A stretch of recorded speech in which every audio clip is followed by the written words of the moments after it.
So hello everyone, today we are going to discuss about the urea cycle. So urea cycle कहाँ पे होती है? Liver के अंदर होती है. So urea is the end product of the protein metabolism, that is the amino acid metabolism.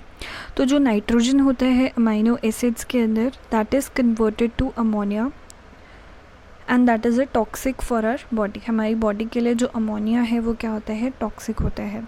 तो उस अमोनिया को हमें यूरिया के अंदर कन्वर्ट करना पड़ता है, क्योंकि अमोनिया क्या है?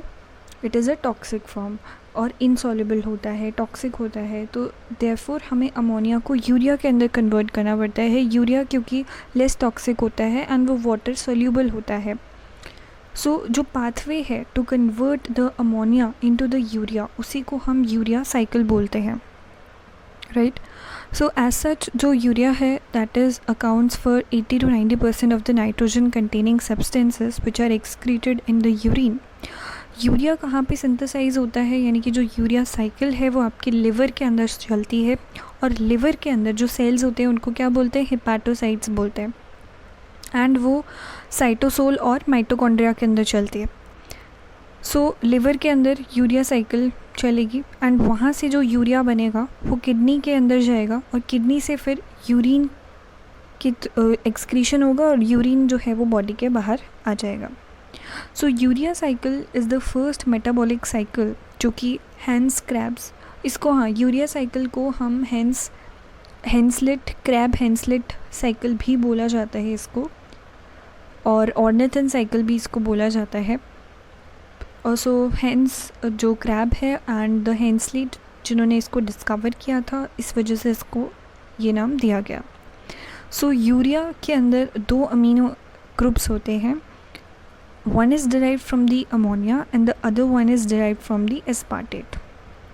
सो कार्बन एटम कहाँ से सप्लाई हो रहे हैं? CO2 से सप्लाई होता है. Urea synthesis is 5 step cyclic process. जो यूरिया साइकिल है वो पूरा 5 स्टेप्स में होगा, और यहाँ पर आपके दो चीज़ें इन्वॉल्व हैं, साइटोसोल और माइटोकॉन्ड्रिया.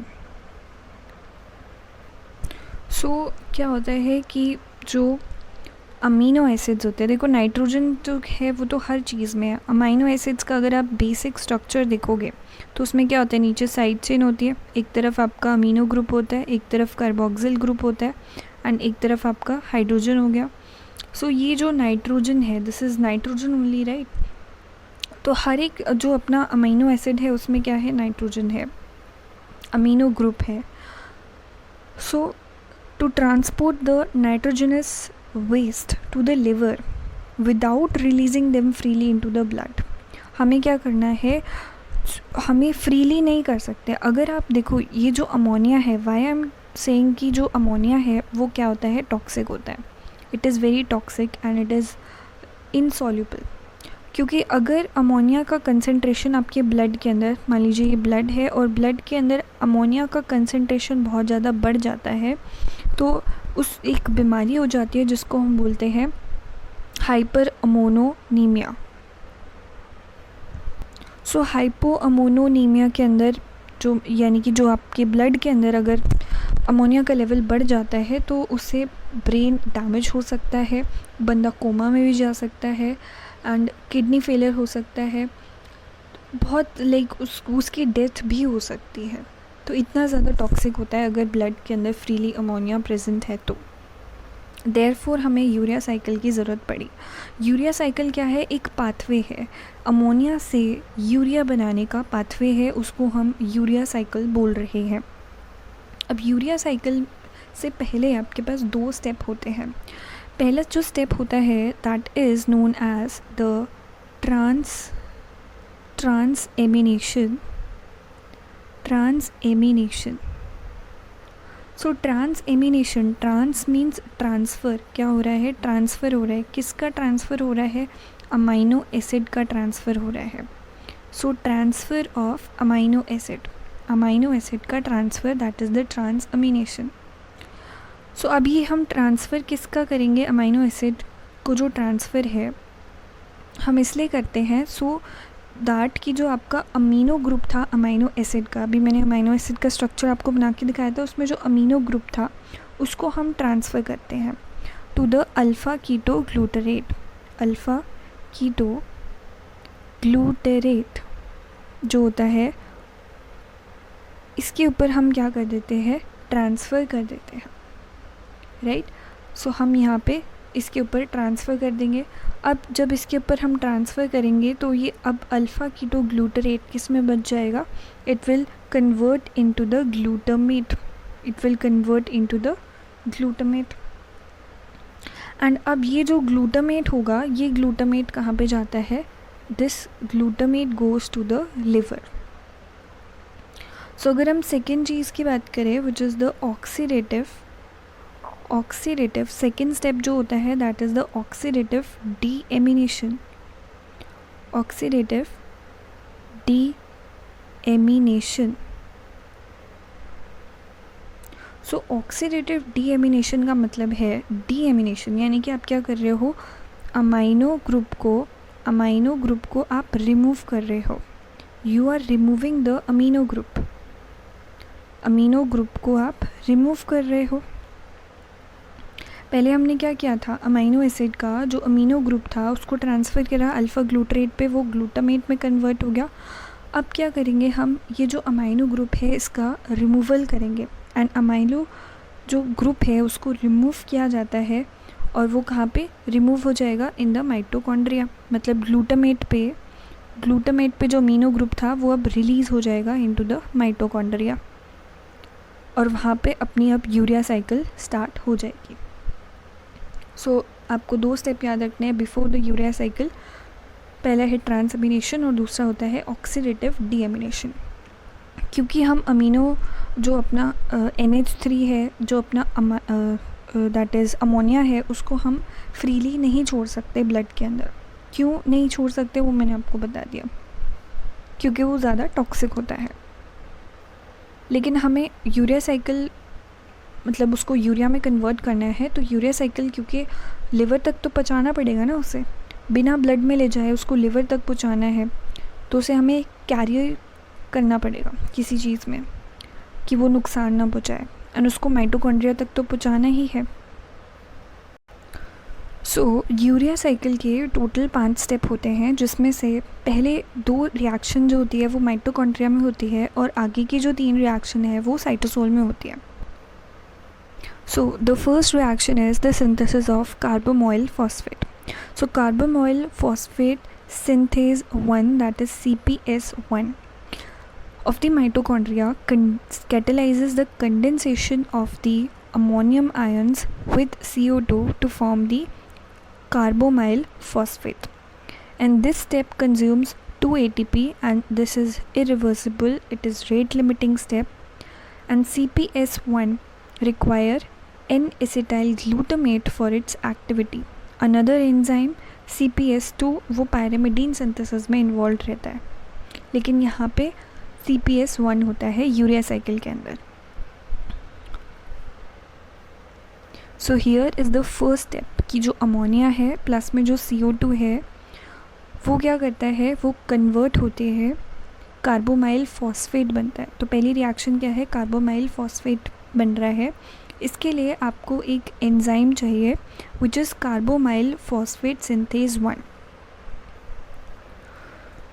सो उससे पहले मैं आपको ये बता देती हूँ कि जो लिविंग ऑर्गेनिजम्स होते हैं वो एक्सक्रीट करते हैं excess nitrogen resulting from the metabolic breakdown of the amino acid in 3 ways. Like जो अपने पास होते हैं, अभी हम क्या डिस्कस कर रहे हैं, we are discussing about the ureotelic का मतलब होता है ऐसे ऑर्गेनिजम्स जो कि यूरिया एक्सक्रीट आउट करते हैं। एक होते हैं यूरिकोटेलिक यानी कि ऐसे ऑर्गेनिजम्स जो कि यूरिक एसिड सिक्रीट करते हैं, जैसे कि बर्ड्स। एक होता है अमोनोटेलिक मतलब कि जो आपके अमोनिया सिक्रीट करते हैं वो क्या हो गए आपके अमोनोटेलिक, जैसे कि फिशेस हो गए या फिर जो टैडपोल्स हैं वो हो गए। सो अभी हमारी जो स्टार्टिंग वाला स्टेप मैंने आपको रिएक्शन बताई थी, उसमें क्या होता है कि माइटोकॉन्ड्रियल रिएक्शन है, माइटोकॉन्ड्रिया के अंदर हो रही है। तो urea cycle begins with the formation of the carbamoyl phosphate. तो सबसे पहले क्या होता है, कार्बोमाइल फॉस्फेट बनता है माइटोकॉन्ड्रिया के अंदर। एंड यहाँ पे जो सबस्ट्रेट है वो क्या यूज़ हुए हैं आपके पास, अमोनिया या फिर ammonium ions, ammonia plus we have the HCO3। So अब क्या होता है कि ये कन्वर्ट होते हैं किस में, they convert into the carbamoyl phosphate के अंदर ये कन्वर्ट हो रहे हैं, इनका कन्वर्शन हो रहा है। अब ये जो कन्वर्जन होता है, यहाँ पे एक एंजाइम आपको चाहिए विच इज़ CPS1, जिसके बारे में अभी मैं आपको बता रही थी, which is carbamoyl phosphate synthase 1। जो 2 होता है वो न्यूक्लिक एसिड के मेटाबॉलिज्म में, लाइक जो पैरामिडीन मेटाबॉलिज्म है वहाँ पे इन्वॉल्व रहता है, लेकिन यूरिया साइकिल में CPS1 होता है। अब ये जो CPS1 है ना, ये एक एंजाइम है। ये क्या है, एक एंजाइम है। एंड यहाँ पे आपके पास ATP जो है वो यहाँ पर यूज़ हो जाती है। आपकी यहाँ पर 2 ATP कंज्यूम हो जाती हैं एंड यहाँ पर 2 ADP आपकी निकल जाएंगे, ठीक है। एंड ये जो CPS1 है, this is a enzyme, this is the enzyme. And ये जो स्टेप है ये आपका रेट लिमिटिंग स्टेप होता है। रेट लिमिटिंग स्टेप मतलब वो अभी मैं रेगुलेशन का पार्ट है ये, this is a part of regulation, मैं साथ साथ आपको बता देती हूँ।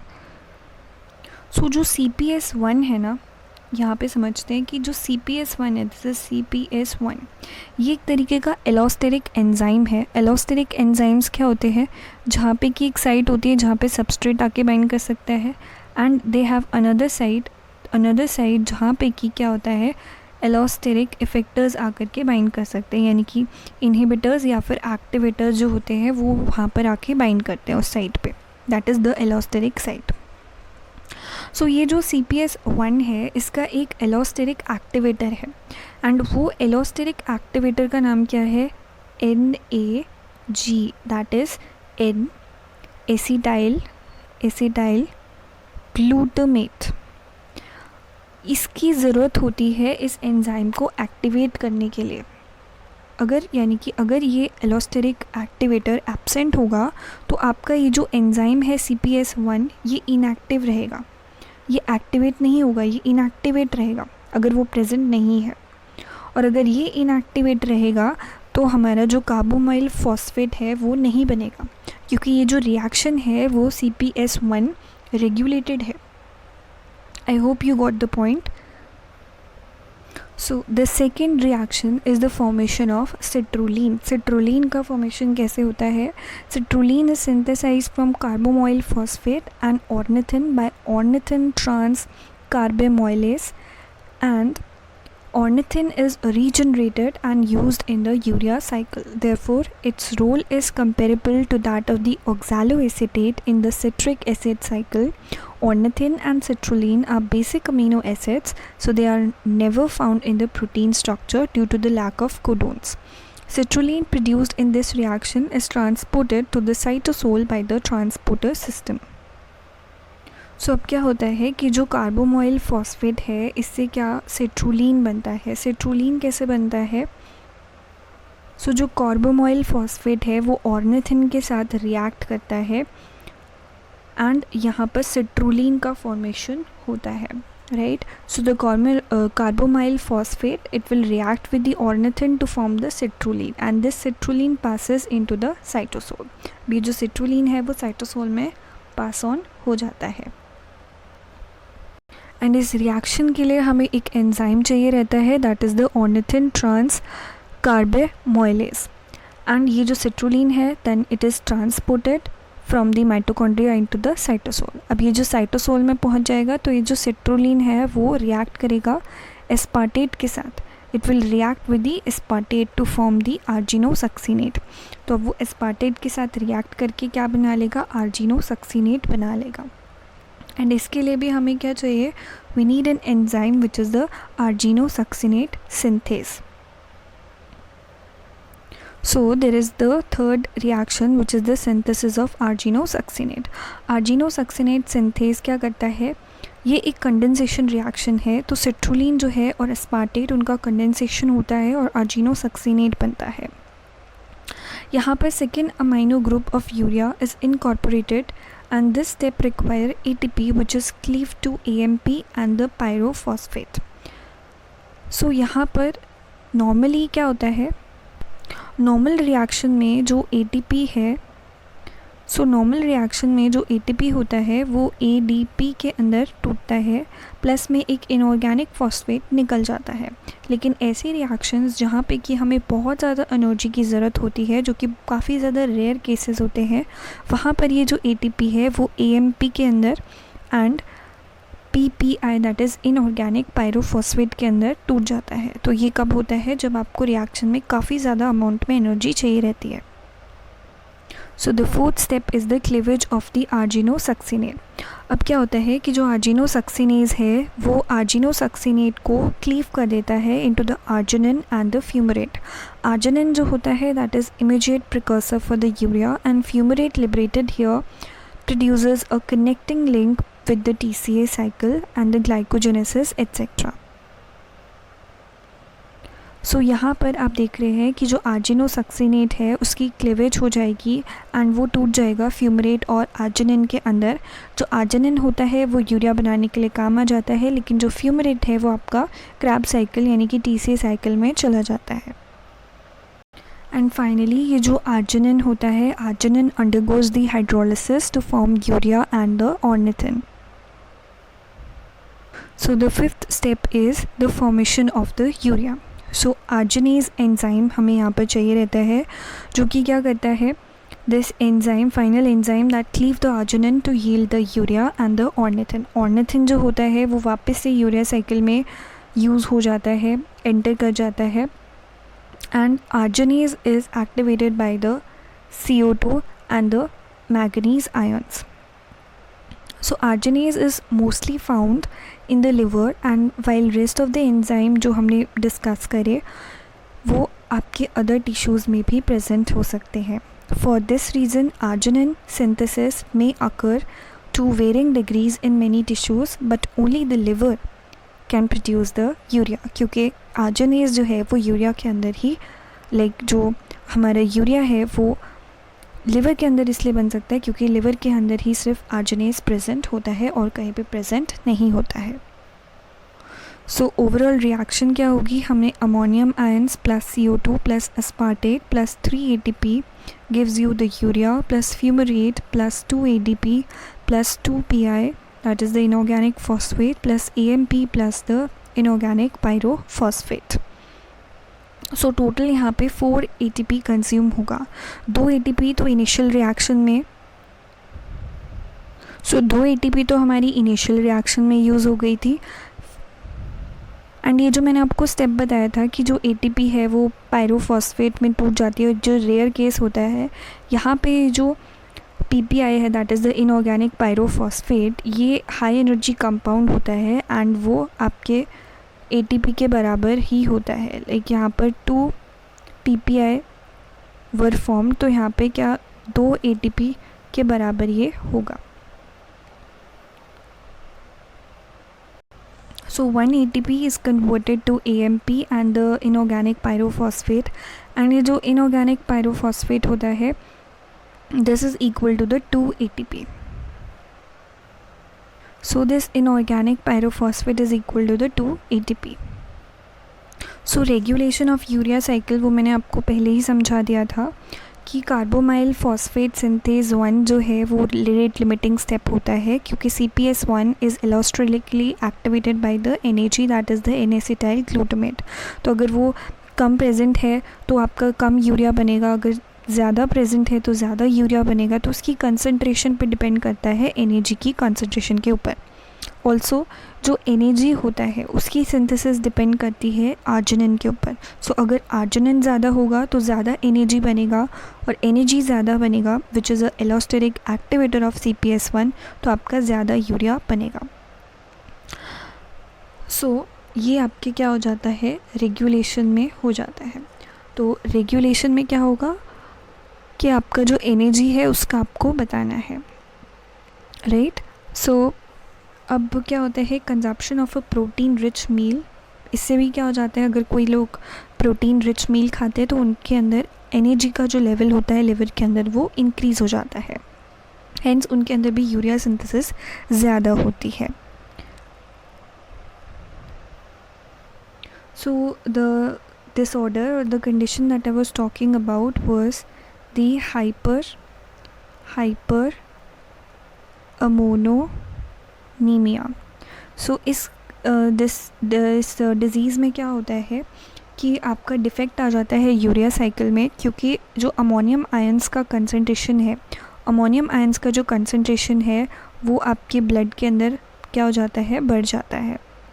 एंड जब अमोनियम आयंस का कंसंट्रेशन बढ़ जाता है तो यहाँ पे क्या हो जाता है, जो आपकी सिचुएशन है वो सीरियस हो जाती है, क्योंकि इसकी कंसिक्वेंसेस क्या हो सकते हैं, क्योंकि अमोनिया क्या है वो बहुत ज़्यादा टॉक्सिक होता है, इनसॉल्युबल होता है, तो उससे स्लर्ड स्पीच हो सकती है, ब्लर्ड विजन हो सकता है, लेथार्जी हो सकती है, ब्रेन डैमेज हो सकता है, प्रोटीन इंड्यूस्ड वॉमिटिंग हो सकती है, बंदा कोमा में जा सकता है या उसकी डेथ भी हो सकती है। So it is so much dangerous, right.